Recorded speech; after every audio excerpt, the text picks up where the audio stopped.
비트코인은 블록체인을 기반으로 한 암호 시스템으로 절대 뚫리지 않을 것이라는 평가를 받아왔다. 비트코인의 암호화 알고리즘인 SHA-256 해시 함수를 역산하려면 대략 10의 77제곱번의 연산이 필요한데 현존하는 가장 빠른 슈퍼컴퓨터가 1초에 10의 18제곱번의 연산을 처리한다고 해도 이를 완료하려면 수백억 년 이상이 걸릴 만큼 사실상 불가능한 작업이었다. 지금까지는 말이다. 2024년 12월 구글은 윌로우라는 양자 프로세서를 공개했다. 윌로우의 갑작스러운 등장은 사람들을 충격에 빠뜨렸다. 기존 슈퍼컴퓨터로 10의 24제곱년이 걸리는 계산을 윌로우는 단 5분 만에 처리할 수 있다는 발표 때문이었다. 비교조차 불가능한 압도적인 속도, 도대체 어떻게 이런 일이 가능한 것일까? 이걸 이해하려면 먼저 기존 컴퓨터와 양자 컴퓨터의 계산 방식이 근본적으로 다르다는 점을 알아야 한다. 우리가 평소 사용하는 모든 컴퓨터들은 정보를 0과 1로 처리하는 비트를 최소 단위로 사용한다. 1비트는 0과 1, 2비트는 00, 01, 10, 11처럼 비트를 조합해 다양한 정보를 저장하고 처리한다. 하지만 양자 컴퓨터는 비트가 아닌 큐비트라는 아주 기묘한 단위를 사용한다. 하나의 큐비트는 0이나 1로 고정되지 않고 0이면서도 1이 될 수 있는 중첩 상태로 존재한다. 중첩, 어디서 많이 들어본 말이지 않은가? 50% 확률로 독성 물질이 분사되는 상자 속 고양이는 상자를 열기 전까지 살아있는 상태와 죽어있는 상태가 중첩되어 존재한다. 하지만 상자를 여는 순간 고양이는 하나의 상태로 결정된다. 바로 슈레딩거의 고양이다. 큐비트도 이와 마찬가지로 0과 1의 상태를 동시에 가지고 있다. 이름 그대로 퀀텀 비트, 큐비트인 것이다. 여기서 끝이 아니다. 이러한 큐비트를 다른 큐비트와 연결하면 더 놀라운 일이 벌어진다. 양자 컴퓨터는 단순히 하나의 큐비트로 계산하는 게 아니라 가능한 모든 계산을 동시에 처리할 수 있다. 이게 무슨 말이냐 하면 1 더하기 네모라는 연산이 있다고 해보자. 기존 컴퓨터에서 2비트는 00, 01, 10,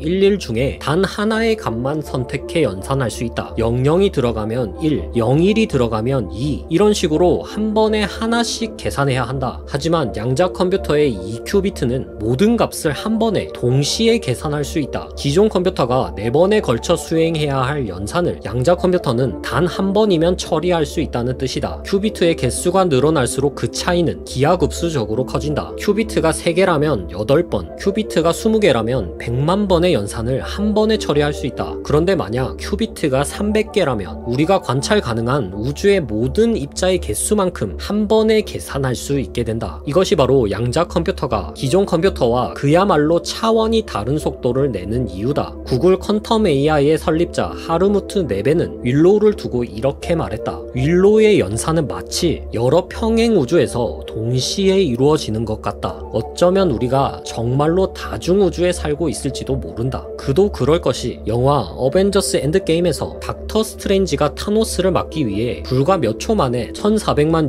605개의 미래를 보고 온 것처럼 지금 이 작은 칩 속에서 그와 비슷한 일이 실제로 벌어지고 있으니 말이다. 양자 컴퓨터는 1982년 물리학자 리처드 파인만이 처음 개념을 제시한 이후 IBM, 구글, 그리고 여러 스타트업까지 각기 다른 방식으로 양자 컴퓨터를 구현하려 애썼지만 모두가 하나의 고질적인 문제에 부딪혔다. 바로 큐비트의 불완전성이다. 큐비트는 외부 환경에 너무 민감해 주변 온도, 전자기파, 심지어 미세한 진동에도 쉽게 깨지는 현상 디코히어런스가 발생한다. 이 때문에 양자 컴퓨터는 극저온의 냉각 장치와 미세 진공 시스템을 갖춘 거대한 장비 속에서만 작동할 수 있다. 게다가 큐비트의 개수가 늘어나면 늘어날수록 연산 오류도 급격하게 증가한다. 큐비트를 많이 늘리면서도 오류 확률을 낮추는 것, 이것이야말로 양자 컴퓨터 개발의 가장 오래된 숙제 중 하나였다. 여기서 바로 구글의 윌로우가 주목받는 이유가 등장한다. 윌로우 프로세서는 큐비트를 3 곱하기 3, 5 곱하기 5, 7 곱하기 7 등으로 확장해 가면서도 오히려 오류 발생률이 절반씩 감소했다는 것이다. 만약 이 발표가 사실이라면 큐비트의 개수를 늘리면 늘릴수록 양자 컴퓨터가 더욱 안정적으로 작동할 가능성이 있다는 의미다. 구글의 놀라운 발표에 사람들은 자연스럽게 이런 생각을 하기에 이른다. 혹시 수많은 많은 큐비트를 제대로 다룰 수 있게 된다면 절대 뚫리지 않을 거라던 암호도 뚫릴 수 있지 않을까. 물론 이런 걱정은 아직 이르다. 현재 윌로우는 불과 105 큐비트, 비트코인 암호를 뚫으려면 대략 수십에서 100만 개 이상의 큐비트가 필요할 것으로 예측된다. 아직은 걸음마 수준이라는 이야기다. 하지만 다르게 보자면 걸음마를 시작했다는 사실 자체가 무서운 점이다. 1944년 개발된 최초의 컴퓨터 애니악은 27톤의 무게와 방 하나를 가득 채우는 거대한 크기를 자랑했다. 그럼에도 덧셈 뺄셈에 수초가 걸렸다. 그런데 지금은 어떠한가? 수억 번의 연산을 단 몇 초 만에 처리하는 컴퓨터가 우리 각자의 주머니 속에 들어가 있다. 이건 불과 몇십 년 사이에 이루어진 것이다. 이미 시작된 걸음마가 달리기로 발전하기까지는 그저 시간만이 필요할 뿐이다. 글로벌 보안 기업 디지서트의 기술 책임자 팀 홀빅은 이렇게 말한다. 걱정하지 마세요. 그런 일이 일어나려면 아직 10년 정도 남았으니까요.